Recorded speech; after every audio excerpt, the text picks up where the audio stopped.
Pursue my dreams in my old team, red 2 squad. What's good, Angel Lights? It's your boy Angelo World. Welcome or welcome back to our world. I'm back, you guys.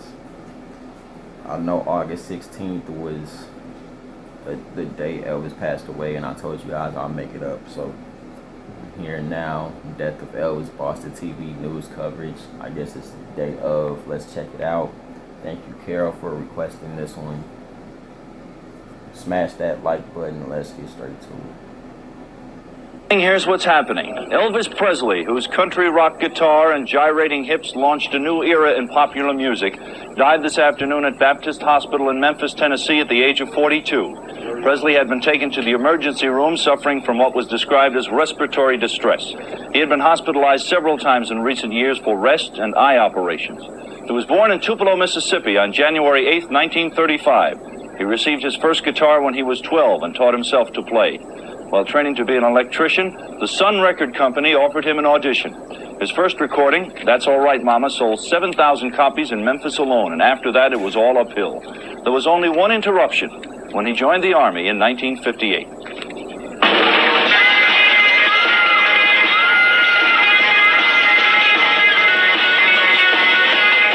Teenage girls all over the country wept at the thought of a 2-year separation. But while Presley was in the service, new records were sporadically released, and Elvis had no trouble holding on to his following. Although otherwise an average soldier, Presley lived off base with his father and grandmother in a 7-room house. While he was in the Army, he earned nearly $2 million. When Presley collapsed at his Memphis home today, his road manager, Joe Esposito, tried to revive him. His personal physician met the ambulance at Baptist Hospital, but also failed to revive the singer. Elvis Presley, dead today at 42. Elvis was found by his road manager, Joe Esposito, about 2:30 this afternoon. Esposito tried to revive Presley without success, while an ambulance rushed to his Graceland mansion. Elvis Aaron Presley was born in a 2-room house in Tupelo, Mississippi on January the 8th, 1935. He died this afternoon at the age of 42, a millionaire many times over, and probably the most famous recording star in history. Good evening. Elvis Presley, the longtime king of rock and roll, is dead. An autopsy report released tonight says the 42-year-old Presley died today. Good afternoon, everybody. The fans of Elvis Presley continue to mourn his death today, a death that came as a shock to all of us. The late singer's body was returned to his Memphis mansion this morning, and plans were made to put the body on view there for 2 hours to allow mourners to pass by and pay their respects. Presley will be buried tomorrow after private funeral services. Newsman Jerry Liddell has a report on the gap that is left behind.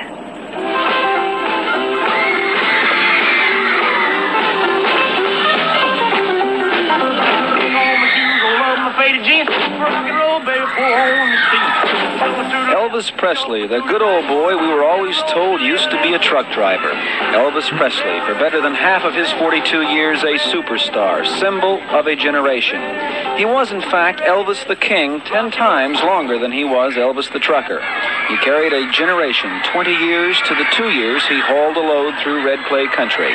A few of the lucky will remember Elvis this way, in concert. Thank you very much. But Elvis Presley reached most of his generation this way, through records and through the radio. Well, I guess stations all over the United States are doing what we're doing here on WBZ, and that's playing songs by Elvis Presley. And if they miss this one, they're making a big mistake, because it's got to be one of the best Elvis Presley records of all time. Besides, I think it's great. This is Old Shep. Elvis Presley reached us because his sounds, his style of blues, or whatever it was that became the hallmark of rock and roll, came at us from every radio in the land.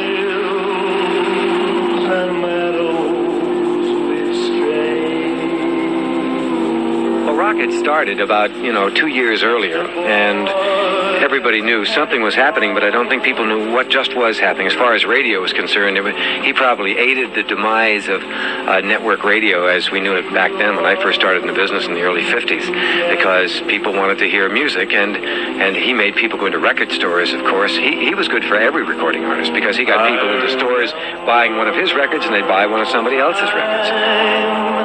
At the old swimming I remember people that nobody will ever be as big as Elvis Presley. Well, they were wrong. And I don't know if anybody will take his place. That's a different story. No, to somebody, there will never be an Elvis Presley. But for a commanding figure in the business, sure, I think so.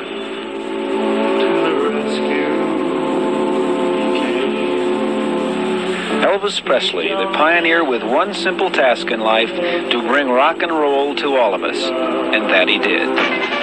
Not since the death of actor James Dean 2 decades ago has there been such a public outpouring of grief over the loss of a major entertainment figure. Hundreds of Elvis Presley fans became lined up outside of Memphis Mansion last night, some of them in tears, some recounting stories of the impact he had on their lives. For 2 hours this afternoon, fans passed through the mansion where Elvis lies in state. But mourning was not confined to Tennessee. An overpass in Boston reflected the sentiments of Elvis fans. Eyewitness News reporter Andy Hiller takes a look at the singer and the legend he has become.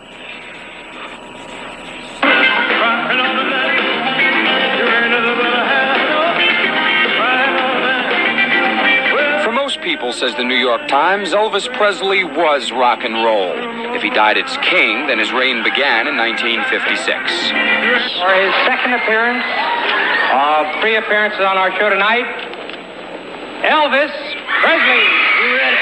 Set, go and go. I got a gal that I love so.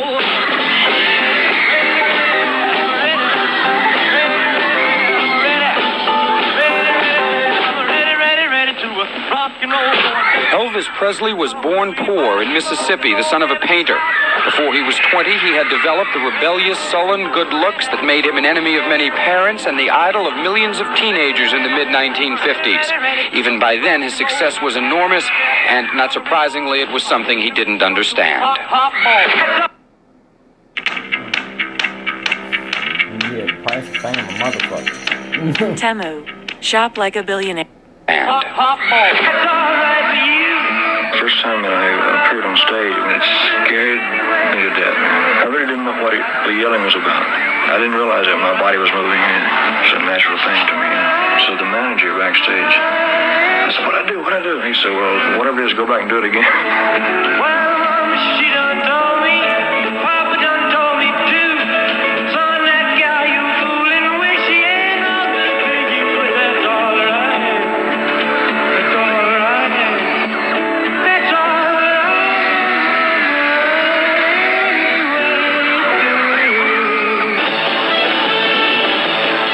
As the years passed and music changed, Elvis Presley remained the king of rock and roll, though his court aged with him. His hip swiveling seemed juvenile compared to the openly suggestive gyrations of performers of the 60s and 70s, and it was. But Elvis's contribution was more than movement. It was an attitude of independence and strength that kept his fans among the most loyal in the entertainment world. Now, everyone will remember Elvis Presley for different reasons, but they will all share the biggest memory, his music.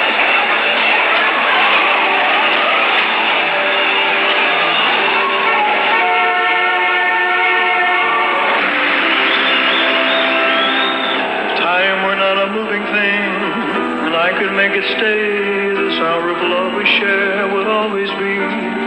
There'd be no coming day to shine a morning light, make us realize our night is over.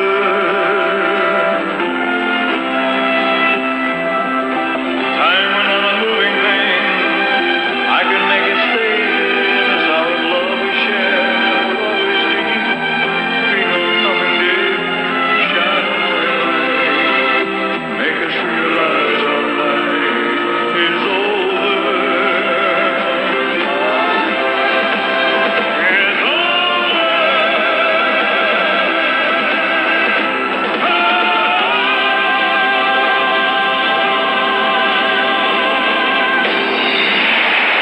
Hold on, you guys. Let me turn the volume up a little bit. My bad.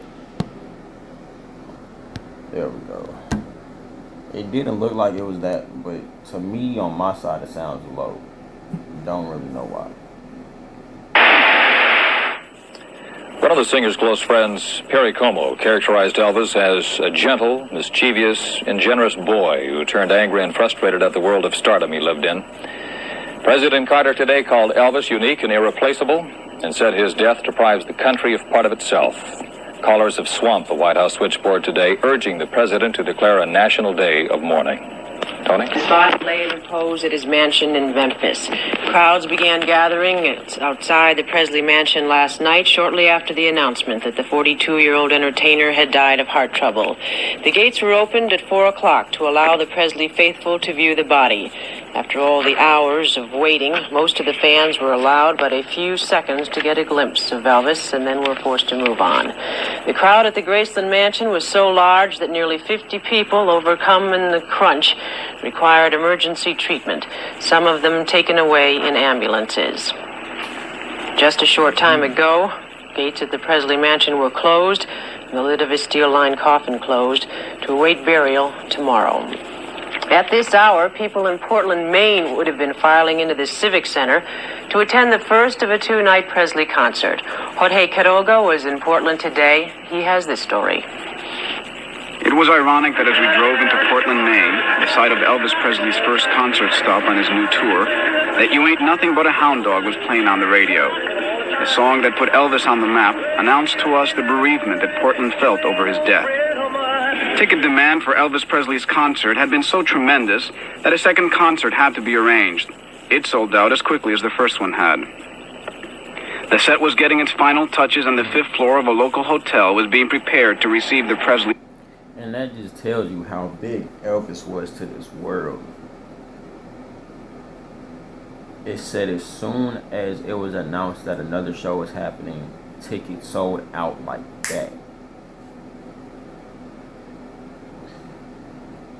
Nobody else will ever do it like him, man. Nobody else. Y'all can try to compare people to him. Nobody else will do it like him. Just like y'all try to compare people to Michael Jackson. Nobody else will do it like Michael Jackson. And I always know that I say Michael Jackson, this, that, and the third. It's because, I mean, people do. You know, Elvis and Michael Jackson are the only two artists that people try to compare. And it's crazy. Nobody else, everybody nowadays in 2024, and you guys can confirm this, people try to compare every artist to Michael Jackson. Just like I know back in the day, people were trying to compare every single artist that came out, and even if they weren't a rock artist, they were trying to compare them to Elvis.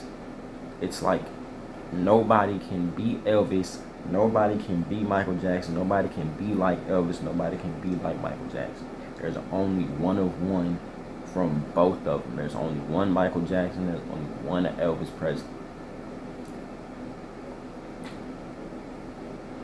And again, like I said, the fact that as soon as the concert was announced, tickets were sold out like that.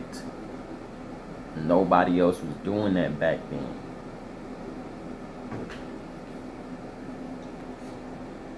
Entourage when the news of his death was announced. Shock was the immediate and disbelief. We checked it out from all possible angles, not only locally but nationally, to see it destroyed. This is my last time pausing it. And when he passed away back in 1977, nobody,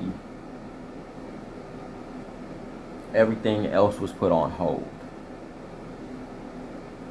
That's how big Elvis Presley was.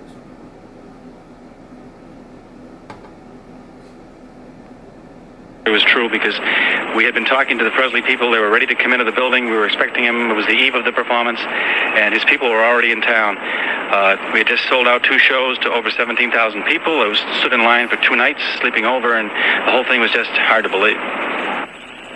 In Portland, like in every other city and town across the United States, Elvis Presley was a true working-class hero.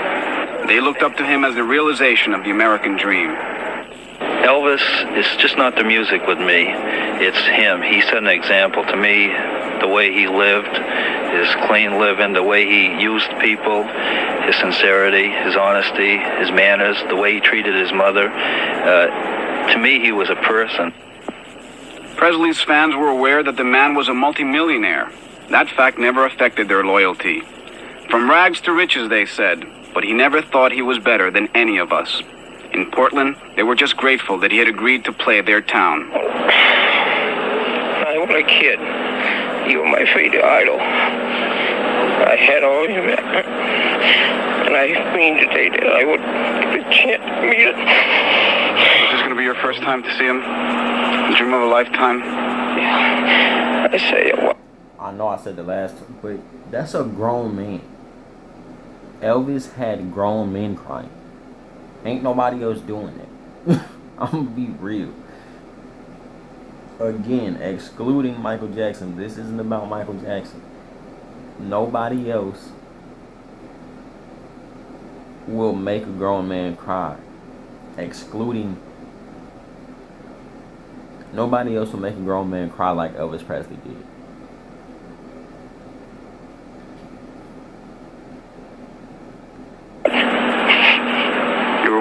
Probably going to be a big fan.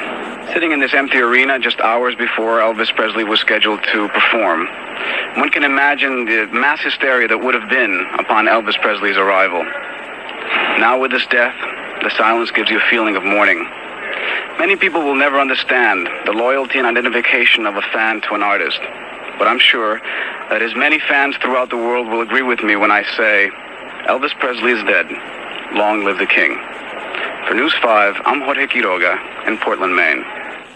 Another stop on the Presley tour was to have been Hartford, Connecticut. The Civic Center there set up a refund booth this morning, but didn't do much business. Most people kept their tickets, apparently as souvenirs. And as for those who wanted their money back, there were plenty of eager customers offering to buy those tickets for a performance that would never be. For some, it was a sign of their love for Elvis. For others, it was an investment.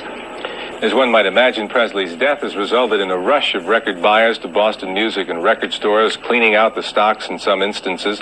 Those who spread his fame over local radio stations today reflected on the impact the King of Rock had on his fans and on the new music sound. Roger Goodrich reports.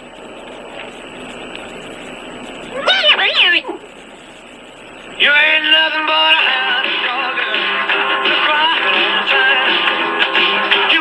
Elvis was no hound dog to the millions of fans who loved to hear him and to watch that famous pelvis in action. And Arnie Ginsberg, now a Medford radio station manager, better known at the height of his platter spinning fame as Woo Woo Ginsberg, told us today he didn't really know Presley, and there was hardly anyone who did.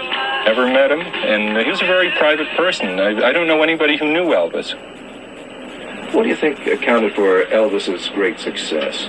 I think, first of all, that the year 1956, it was the Eisenhower gray flannel era, and music was kind of dull. Doris Day, Eddie Fishers had said all they had to say, and people were looking for something new, and Elvis took this combination of the black music, the rock and roll, the rhythm and blues, and the country music, mixed them together, and he just had a great natural style, and he had a super talent. He could communicate. People loved him. And I think, at that time, it was teeny bop music. The kids had their own music, and at last they had their own superstar. And he was very colorful, the way he played the guitar, the way he dressed, the way he looked. He was their rebel with a cause. Saddened Presley followers spread a banner saluting their star over Storrow Drive today. Presley biographers and friends are debating reports Presley was heavily into drugs and let the drug habit run his life. Ginsberg said nothing he knew of Presley would lead him to believe the singer was a victim of severe drug addiction. Roger Goodrich, News 5, Medford. Incidentally, the doctor who performed... I don't want to say all of that, though. Because something had to I don't know, but something had to happen for him to be taking drugs like that. You guys let me know if I'm... But... It's... The autopsy said there was no evidence of any drug abuse. There have been scores of eulogies to Elvis, but perhaps the most notable came today from President Jimmy Carter. In a statement issued by the White House, the president described Presley as someone unique and irreplaceable, whose music and personality permanently changed the face of American popular culture. The president said that Elvis was a symbol to the world of America's vitality, rebelliousness, and good humor. Boston Patrolman John O'Brien may keep his house after all. We'll have... And performers now carry names a smack of H.G. Wells. The changes, of course, are inevitable. The memories and the tributes are equal to that period of the 1950s when pop melodies changed 360 degrees, and American music would never again be the same, largely because of a wild-eyed young man from Tupelo, Mississippi. Darling, I love you, and I always will. Love me tender, love me long. Gary Armstrong, Newsroom 7. Oh, my darling, I love you, and I always will. Good evening. From coast to coast today, as records sold like hotcakes. Overseas, his death made front-page headlines. The President of the United States eulogized him as an artist who had permanently changed the face of American pop culture.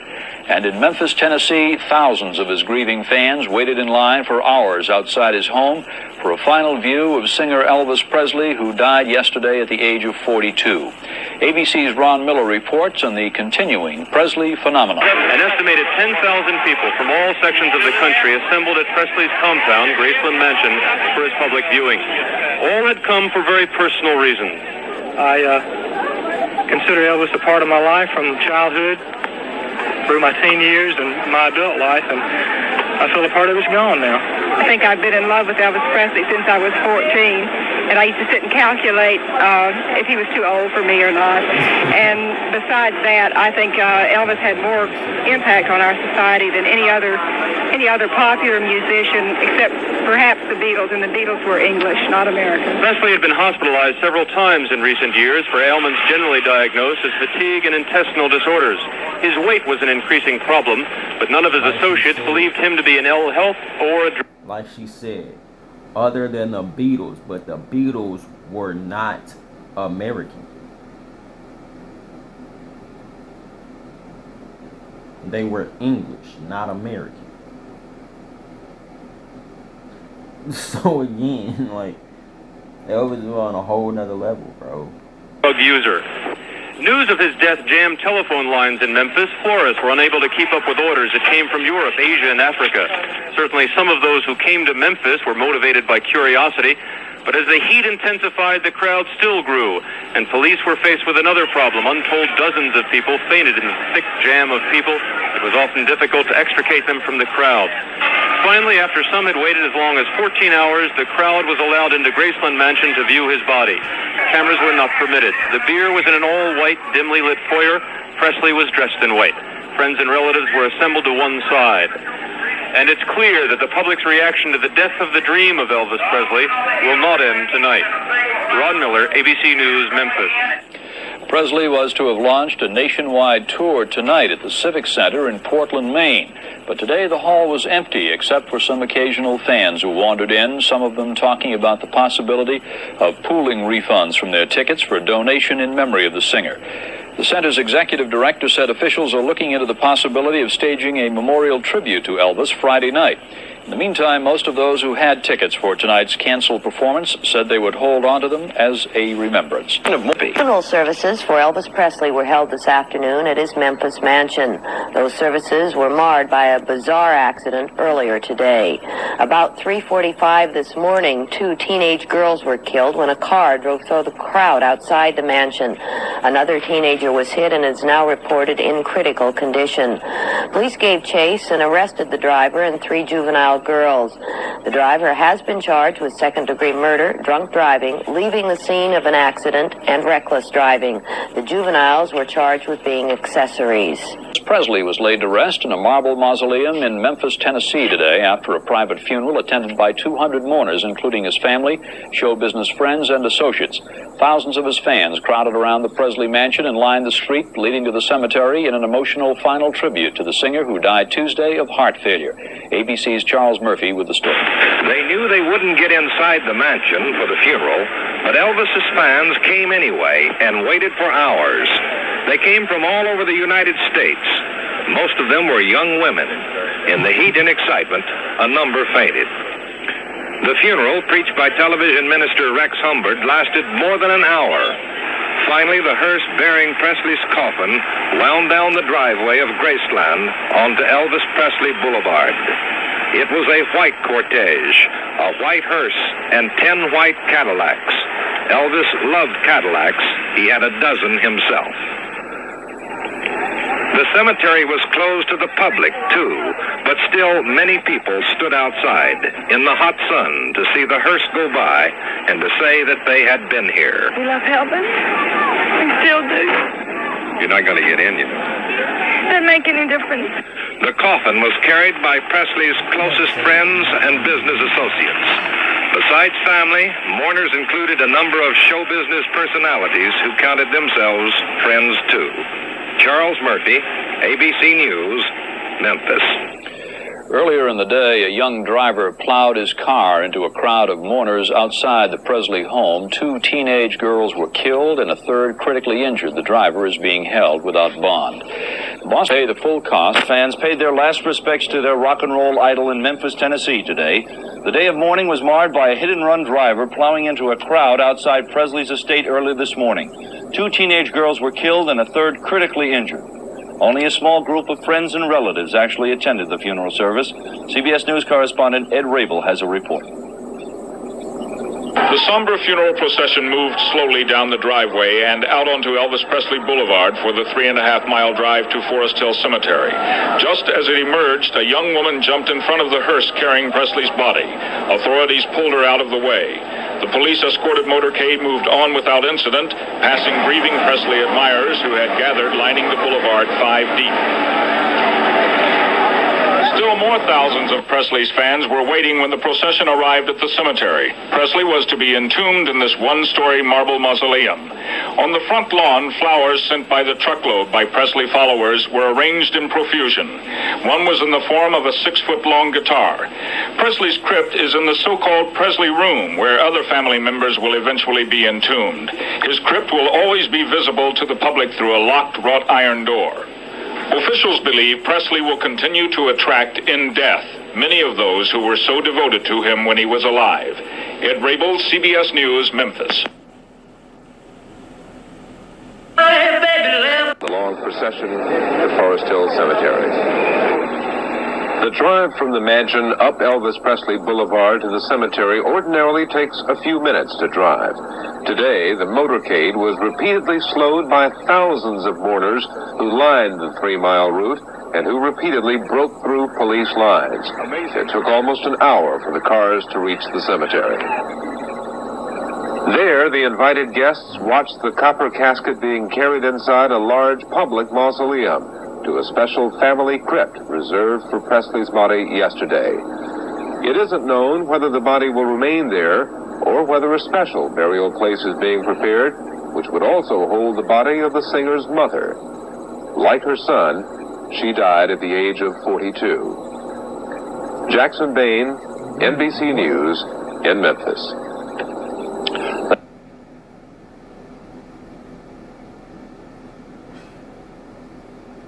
So in what was it? Wasn't it like a few days before? So in 1958, when Elvis's mom passed away, she was 42. And Elvis passed away at the age of 42.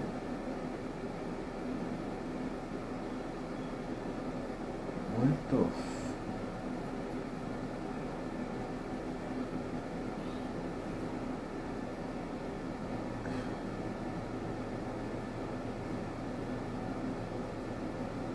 Wow. I don't even, that's crazy. I don't even know what to even.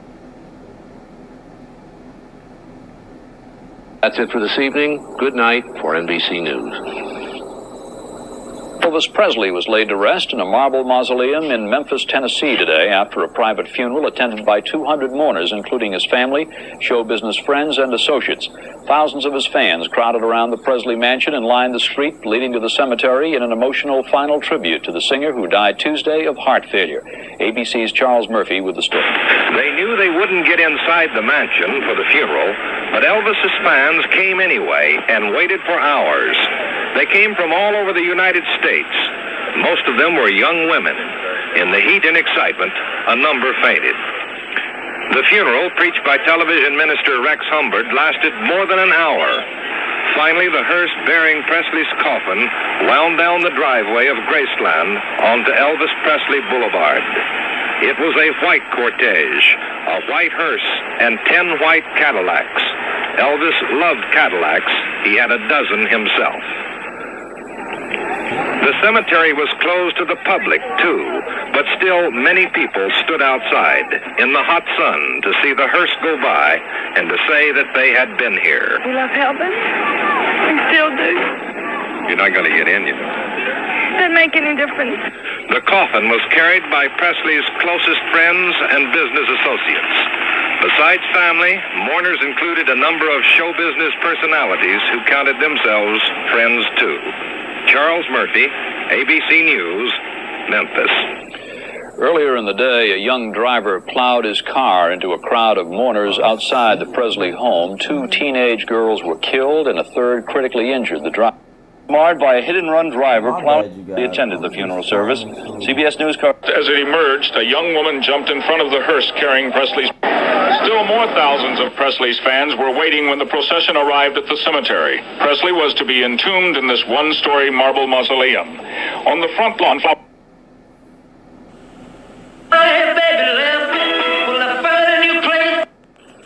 This is CBS. I mentioned, got together with Steve Dunleavy, reporter, and they wrote the book, Elvis, What Happened? The thrust of that... was in the form of a 6-foot-long guitar. Presley mausoleum. Still more thousands of Presley's fans were waiting when the procession arrived at the cemetery. Presley. I know you guys were probably wondering, but I skipped it because that part was already in the was to be entombed in this one-story marble mausoleum. On the front lawn, flowers sent by the truckload by Presley followers were arranged in profusion. One was in the form of a 6-foot-long guitar. Presley's crypt is in the so-called Presley Room, where other family members will eventually be entombed. His crypt will always be visible to the public through a locked wrought iron door. Officials believe Presley will continue to attract in death many of those who were so devoted to him when he was alive. Ed Rabel, CBS News, Memphis.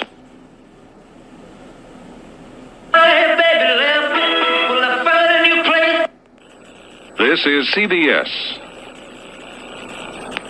I mentioned, got together with Steve Dunleavy, reporter, and they wrote the book, Elvis, What Happened? The thrust of that book, as you know, was written before his death, and it can be brutal in spots. Elvis's fans are not going to like this book, I don't think. Although it has the pluses, but it sure has the warts in there. The idea was asking, in a way, Elvis to shape up while he still had time. So we'll talk with that man, Steve Dunleavy, in just a moment.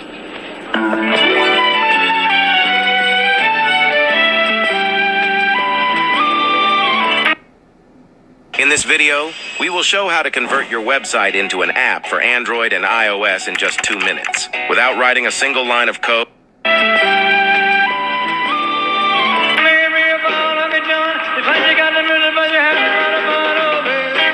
Elvis Presley, the son of a truck driver. Elvis became one of the world's most important rock music stars, if not the. He was the most important. The world knows Elvis as a devoted son, a model Army recruit, a loving husband and father,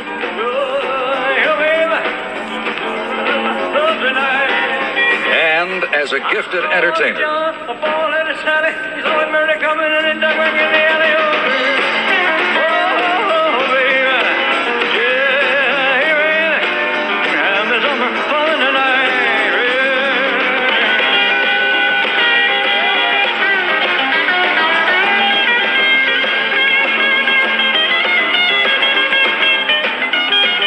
Three of Elvis Presley's former bodyguards have joined forces with professional writer Steve Dunleavy to produce a book, Elvis, What Happened? Good morning, Steve Dunleavy. Good morning. Good Thank you very much for welcome having to you. You know Natalie? We met just a few minutes ago. I said before this, for the Elvis fans, this is a brutal book. I'm not so sure they're going to like it. Well, I think brutal perhaps is too strong a word. They may not like it in parts, but... Okay, so speaking on the book, have you guys read it? And what did you guys think of it? Because him saying that he doesn't think Elvis fans would like it. For my Elvis fans who are subscribers, Carol, Marion, a whole bunch of, a whole lot of you guys. Have you guys read this book and what did you guys think of it? Because hearing that he don't think Elvis fans will like it, what do you guys think if you read it? If they really want to know his true life story and the book taken in its whole, they will find out that he was everything they thought he was, but he was also a human being. And like all human beings, he had his failings. But the last 15 years is where you really zero in on Elvis. What happened after the success? It like perhaps no new worlds to conquer after he became resigned to the fact he wasn't going to be an outstanding actor. And you say, so many times I had heard reports to the effect that Elvis Presley did not touch any kind of drugs. Yet you say he took every kind of pill there was, uppers, downers, in-betweeners. Yes. He also had near the last few years, he had a terrible temper. He'd go into rages.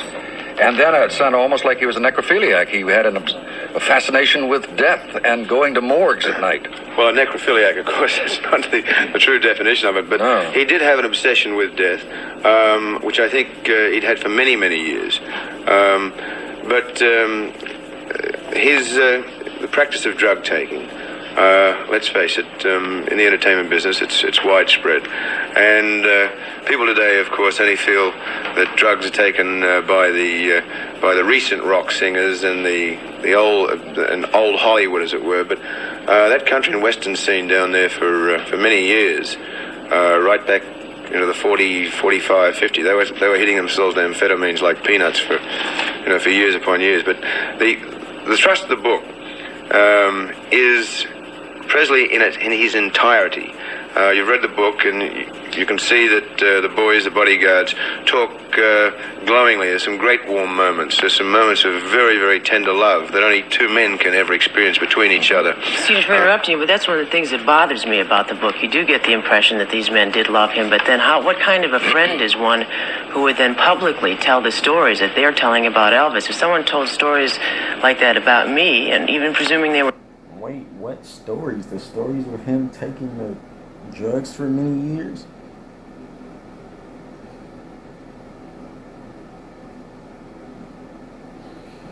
Oof. You guys let me know what stories there, and if, sheesh. True. I would find it hard to think of that person as a friend. Yes, well, I think they were hurt friends. They were very embittered friends. There were moments when I taped them for a month last September, 10 hours a day for 30 days. And there were moments when these tough guys, and believe me, they're tough guys, they just broke down in tears, uncontrollable. I couldn't even talk to them for an hour.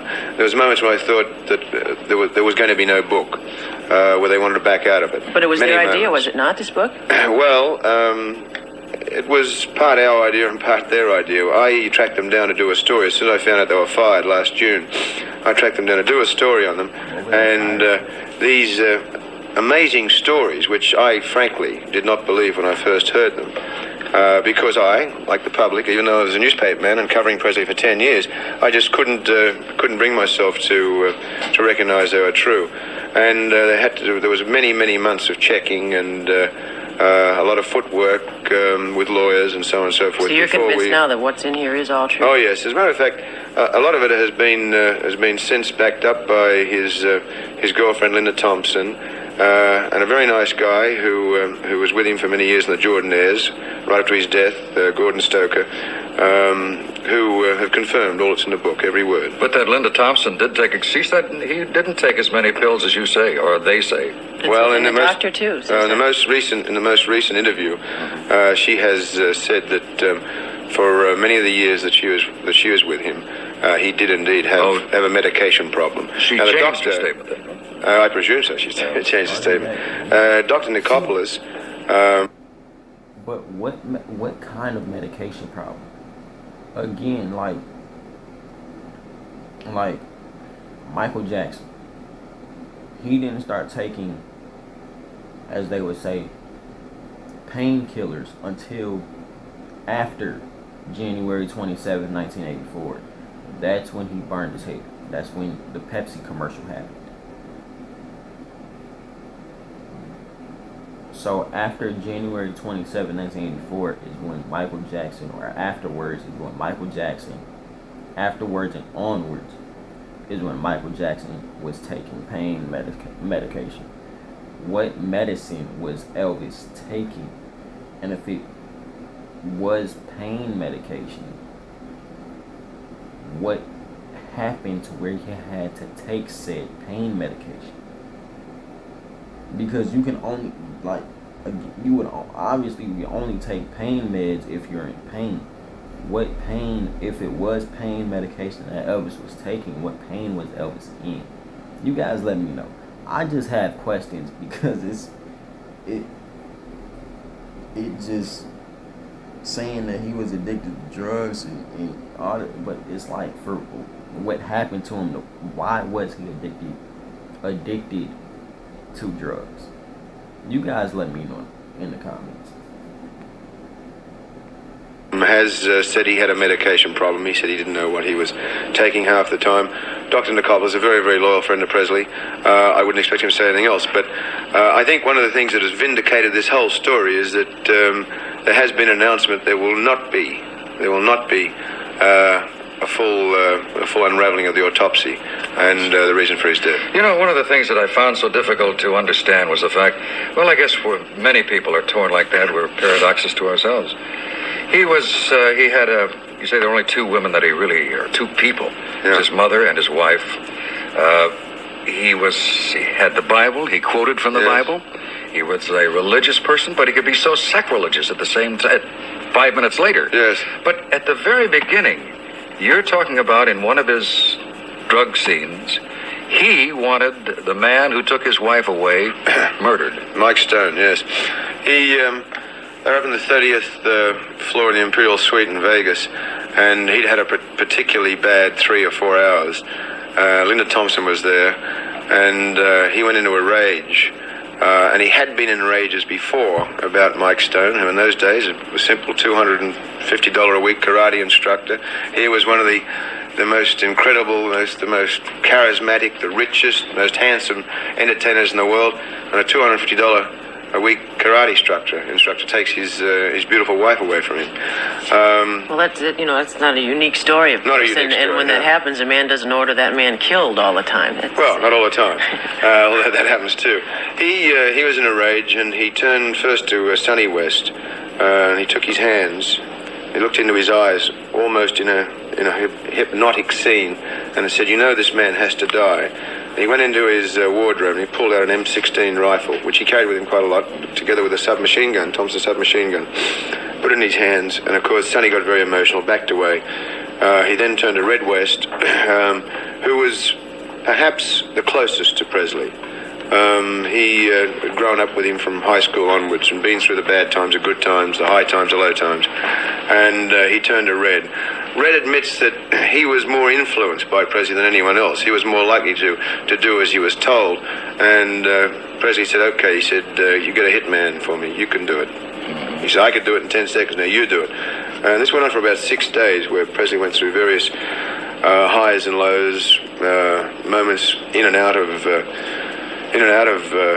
drug influence. And then on the 6th day, and I remember Red saying, on the 6th day, he turned around and said, "Well, listen, Elvis, I made the telephone call.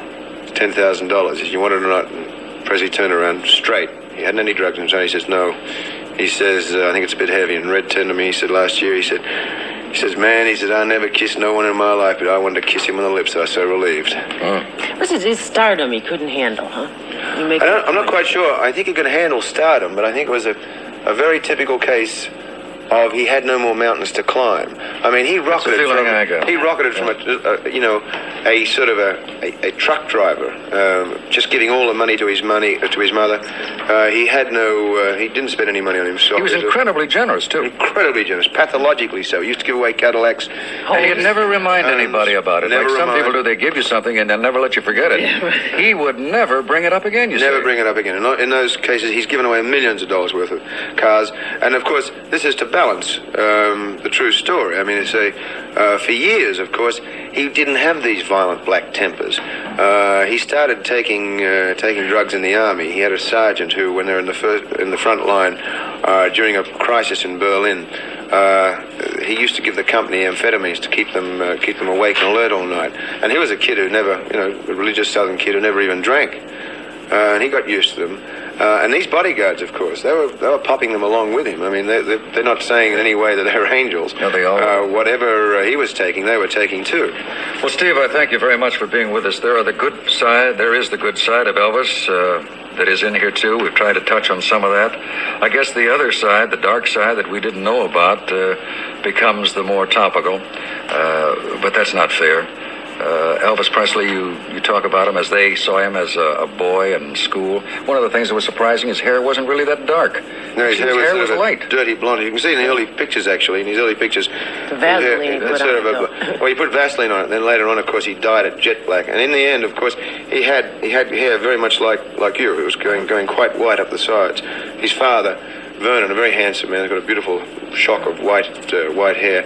And he just used to dye it pitch black. It'd be interesting to see what this book does. You know, some people think that the two are synonymous, the myth and Elvis Presley, and that they're so firmly entrenched in the history of this country that while there are many negative things, many in this book, it really is not going to hurt his reputation. No, I think, I think that it was before the dark side was so surprising. Yeah. What with the picture we had of Elvis. And the other thing is, if for the sake of history, if we're going to write books about Richard Nixon and the Kennedys and let it all hang out, I mean, here is Elvis had more of an influence in this country than the Kennedys and Nixon put together. Well, right now they can't print enough of his albums. It's the demand for Elvis Presley. You try and find one. 30 times or something like that. Yeah, sure. Well, I thank you very much for being with us. Thank you very much. Elvis Thank Presley, you kindly. A legend in his time, and will continue to be. I said he was the biggest, bigger than the Beatles, I would say, by far. Not by far, but that certainly bigger. Bigger. All right.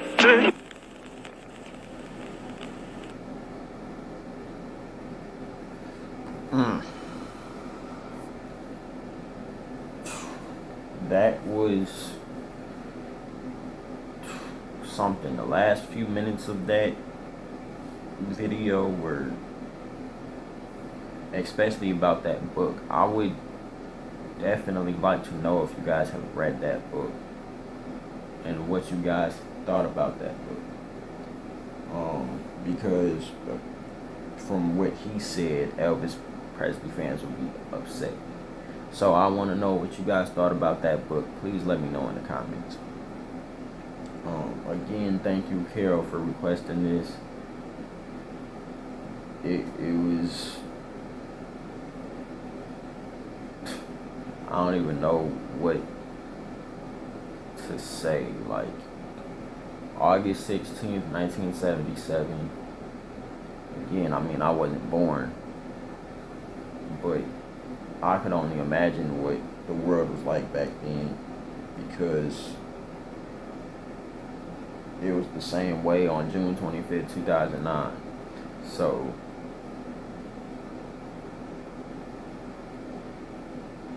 rest in peace, Elvis Presley. Rest in peace to the King, as they like to call him. I know he didn't like to be called the King. He said Jesus was the King. But as his fans like to call him, rest in peace to the King. Rest in peace to the King of rock and roll. If you guys enjoyed this reaction, smash that like button. Comment down below what other Elvis reactions you guys would like to see. And if you do not want to miss any other Elvis reactions I have on the way for you guys, smash that subscribe button and turn on that post notification bell so you can be notified and you can be in the premiere when my next Elvis reaction goes live. And while you're at it, go check out my very last Elvis reaction, my reaction to him performing How Great Thou Art in 1972. That video will be over here, so go check that out. And I'll see you guys in my next Elvis reaction. I'm out.